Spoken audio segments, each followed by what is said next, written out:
Pembatasan jam tayang 17 lagu barat oleh Komisi Penyiaran Indonesia Jawa Barat yang diduga bermuatan konten pornografi menuai pro dan kontra bagi insan radio. Pembatasan jam tayang ini bisa membuat masyarakat meninggalkan radio dan memilih kanal digital.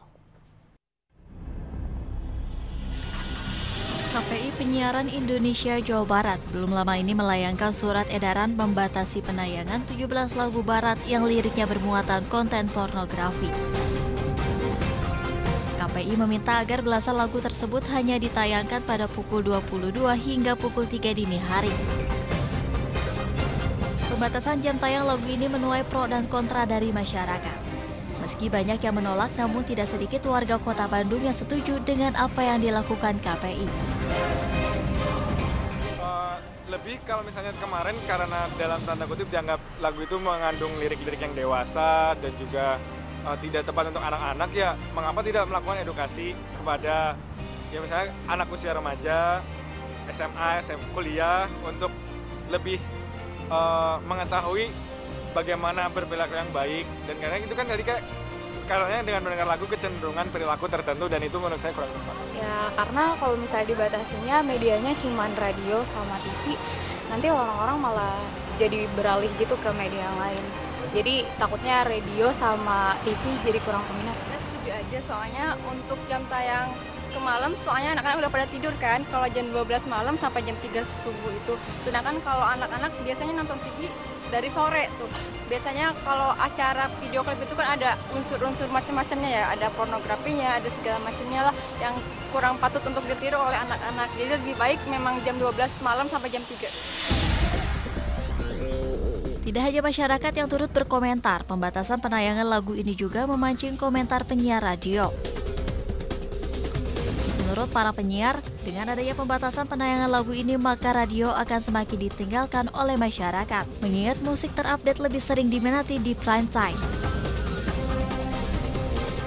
Sebenarnya peraturan itu sangat tidak adil untuk kita para radio, dalam arti bisa dibilang bisa mematikan radio gitu, sebagai karena peraturannya sangat membatasi kita gitu.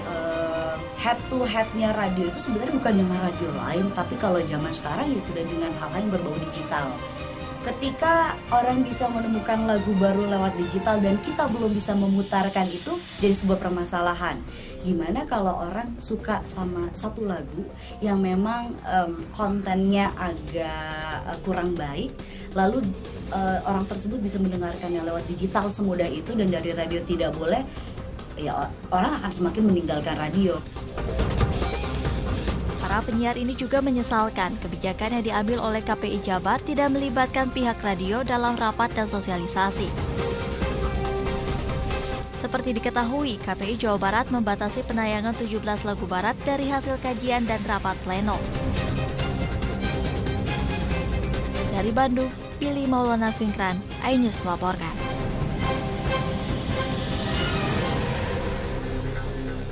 Beragam tanggapan dari masyarakat. Seperti tadi yang sudah disampaikan, juga ada yang mengatakan kalau di radio dan televisi dibatasi, bagaimana dengan platform digital yang nantinya mungkin akan semakin diminati begitu untuk akhirnya mendengar lagu-lagu barat ini, 17 lagu tersebut. Dan kalau kita lihat sebetulnya untuk platform digital ini, apakah memang ada juga di bawah wewenang KPI atau seperti apa sebetulnya? Ya, jadi memang seperti tadi undang-undang penyiaran bahwa platform di luar itu di luar radio dan televisi bukan wewenang KPID ya. Okay. Apalagi di Jawa Barat misalnya, KPID Jawa Barat punya wewenangnya TV-TV yang di bawah naungan KPID Jawa Barat yang sejumlah 417 itu, baik itu radio maupun televisi. Sehingga kalau orang kemudian mengkhawatirkan di platform lain, paling tidak dengan adanya surat edaran ini menginspirasi di platform lain yang mungkin orang tua juga misalnya menjadi aware, pihak-pihak pendidikan juga semakin aware bahwa oh ternyata ini ada lagu seperti ini gitu yang mungkin ternyata orang semakin harus betapa pentingnya media literasi gitu ya, suatu lirik, suatu video klip, paling tidak itu gitu sesuai dengan apa yang dilakukan oleh KPID Jawa Barat, itu adalah sebuah upaya yang harus kami lakukan gitu. Kemudian itu sebuah kekhawatiran pilihan dari radio yang khawatir bahwa dengan adanya pembatasan ini akhirnya radio akan ditinggalkan, kurang jadi menarik gitu bagi para pendengarnya? Saya pikir justru begini ya, jadi itu membuat kreativitas dari radio-radio itu atau juga kreativitas pencipta lagu, toh bahwa lagu-lagu itu enak didengar, tidak harus yang dengan lirik seperti itu gitu ya. Atau juga radio, ketika kami sosialisasikan ini ke pihak radio, bahkan asosiasi radio, ngobrol dengan asosiasi radio, tidak ada keberatan, bahkan justru meneruskan, mendukung untuk menghimbau kepada anggotanya agar memang mematuhi aturan ini gitu ya. Baik. Nah, kita angkat satu telepon dulu Ibu Dede yang sudah bergabung pada pagi hari ini. Selamat pagi Pak Aan. Selamat pagi, Neng. Iya, baik. Silakan Pak Aan. Ada yang ingin ditanyakan atau disampaikan? Selamat pagi, Bu Dede. Pagi, Pak. Silakan, ini Pak. Masalah seni ini sebenarnya hidup untuk tiap tahun ke zaman. Jadi argumentasi historis dan argumentasi psikologis dari zaman Belanda, keloncongan, kemudian Cianjuran. Seni itu tidak boleh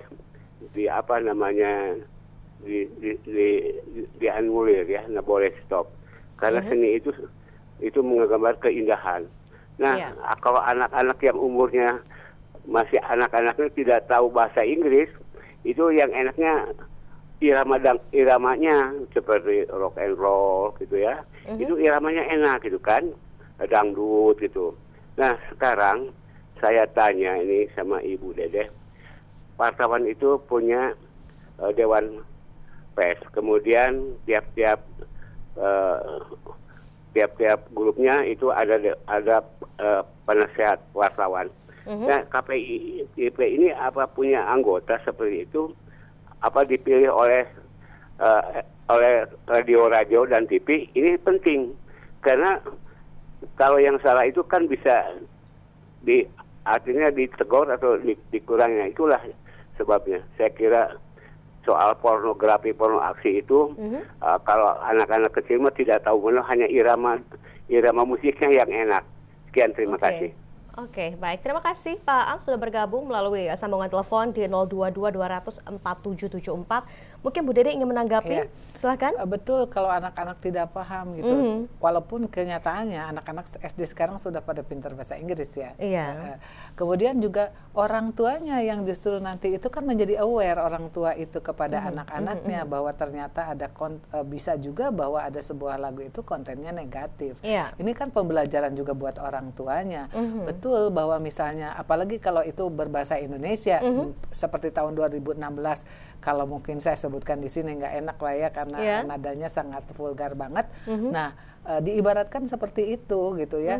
Paling tidak orang tuanya juga paham, kemudian juga sehingga mengajarkan kepada anaknya untuk bahwa mendengarkan lagu pun memilihkan lagu buat anaknya bahkan atau juga mendengarkannya juga harus diberikan pengertian bahwa ini adalah untuk dewasa atau bagaimana, sehingga saya pikir bahwa orang tua juga harus aware, mulai aware, masyarakat juga harus mulai aware bahwa memikirkan kontennya seperti apa, terlepas efektif atau tidaknya.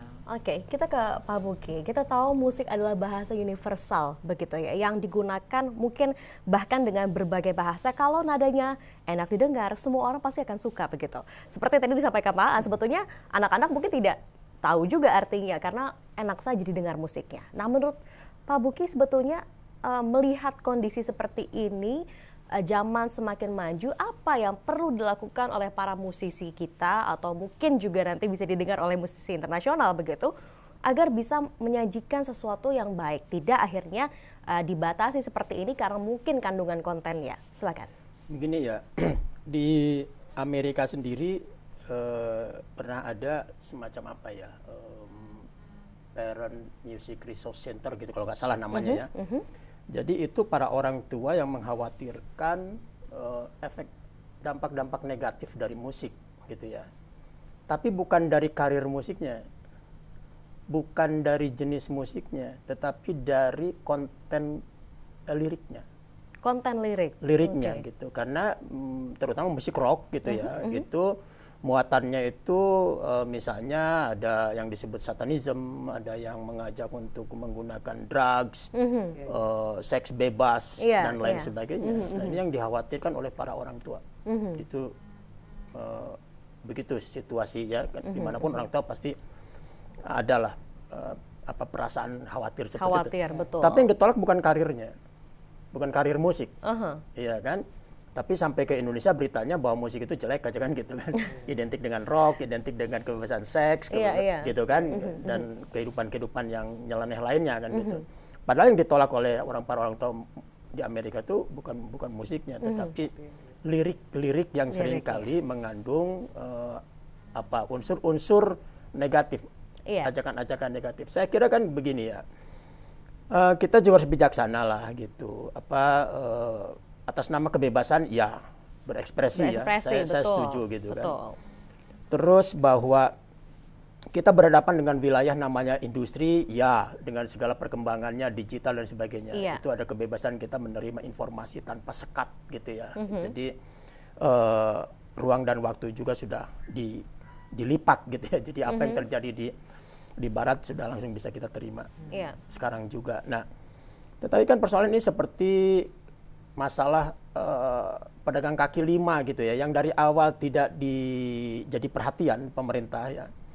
Misalnya ketika mereka pedagangnya baru satu, pakai meja kecil, karena didiamkan, lalu berkembang ya, menjadi kios, menjadi kadang-kadang sudah menjadi permanen gitu kan. Betul ya.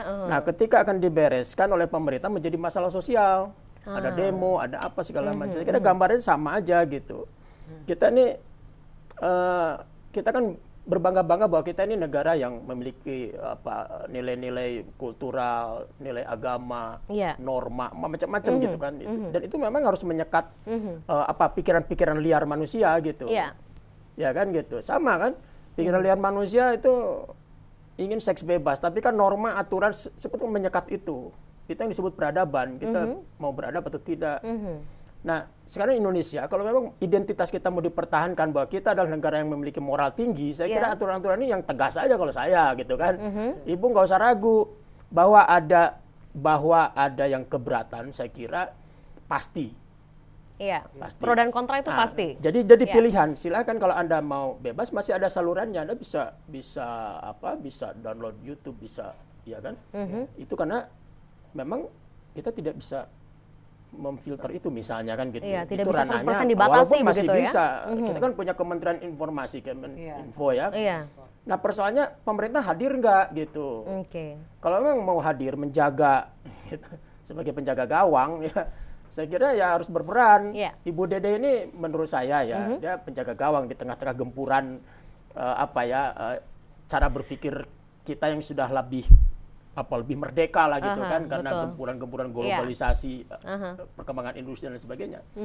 Tapi menurut saya memang benar tadi, kalau misalnya untuk seniman khususnya musik gitu ya, di satu sisi memang kita harus beradaptasi dengan perkembangan zaman ya, dengan industri dan sebagainya. Kita masuk ke wilayah industri, di situ juga ada banyak pernak-pernik gitu kan. Jadi membuat karya itu sesuai dengan karya itu kan hasil proses dari imajinasi kita. Imajinasi. Gitu. Pengalaman kita, perasaan kita. Tetapi jangan lupa di hadapan kita juga ada masyarakat. Ya kan? Ada segmen. Lalu karya itu mau dilempar ke segmen mana? Saya kira seniman juga harus punya kebijakan seperti itu, gitu kan? Jadi kalau memang segmennya mau anak-anak ya sesuaikan saja. Mau segmen ini sesuaikan, mau segmen ini. Tapi kan rata-rata orang seniman juga liar, bikin karya sesuai dengan apa yang diciptakannya, lalu tanpa memikirkan dirilis saja kan begitu. Efeknya nanti seperti apa dan lain-lain begitu ya. Saya sih setuju ya, ada penjaga gawang ya, sekecil apapun perannya, tapi ada lah. Seperti juga penjaga gawang untuk seni tradisi misalnya kan. Baik. Kita tahan dulu, kita masih akan terus memperbincangkan mengenai tema perbincangan kita kali ini. Tetap bersama kami di Ajus Jabar, kami akan segera kembali.